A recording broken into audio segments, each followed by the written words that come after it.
16 ang patay sa mga insidente ng karahasan mula na magsimula ang election period, batay sa tala ng PNP. Mananatili naka-full alert ang PNP hanggang Huwebes. Saksi, si Rafi Tima. Nagpakawala ng warning shot sa mga sundalo at pulis sa ilang voting precinct sa Marawi. May nagtipon-tipon daw kasi mga taga-suporta ng isang mayoral candidate, kaya kailangan nila itong palayuin. Ayon sa isa sa mga leader ng grupo, nais lang nilang puntahan ng grupo ng kanilang poll watchers na umanay hinaharas sa loob ng voting precincts. Pinoprotekta po sa bawat mamamayan po. Sana po maintindihan niyo po kami kasi nagkakaroon po ng dayan po. Yun lang po, ang hinihiling po namin mga sibilyan po.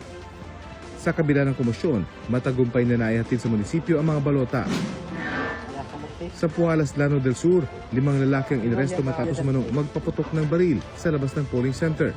Mahaharap sila sa reklamong paglabag sa election gun ban. Ayon sa AFP, 3 ang namatay dahil sa election-related violence sa buong Llano del Sur. Pero unang pagkakataon daw ito na walang naitalang failure of elections sa anumang bayan ng lalawigan. First time nangyari sa Lanao na walang failure of election. So, maganda yung ating nagawa dito ngayon sa election ng 2025. Sana tuloy-tuloy na ito. Ito! Ina na pala! Hinaharas kami! Hinaharas kami! Sa Maguindanao del Sur, gumamit ng chili spray o alkohol na hinaluan ng dinikdik na sili ang mga sundalo ng 601st Infantry Brigade. Ginamit nila ito para maawat ang gulo sa pagitan ng mga supporter ng mga kandidato doon. Para po sa kapayapaan na hinihiling natin. Magagaling po yan dapat sa atin. Iusap po tayo. Lahat na po nang tapos na. Dahan-dahan na po na tayo mag-exit. Nagbukas at nagsara rin ng mga presinto na walang naitalang nasawi.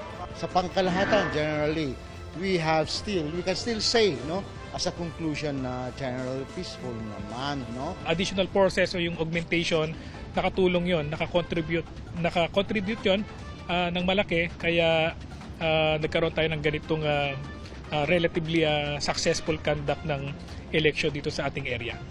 Ayon sa PNP, naging maayos ang botohan sa buong bansa. Mas tahimik daw ngayon kumpara sa mga nakaraang eleksyon. Sa kabila ito ng naitala nilang 16 na patay dahil sa election-related violent incidents mula na magsimula ang election period noong January 12, 2025. Wala rin naitalang failure of election sa anumang panig ng bansa.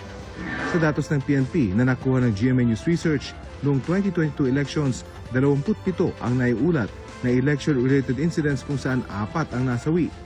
Ayon sa PPCRV, bagamat marami silang natanggap na reklamo, karamihan daw dito ay mula sa mga galit na botante.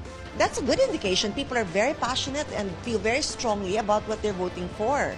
Para sa GMA Integrated News, ako si Rafi Tima ang inyong saksi.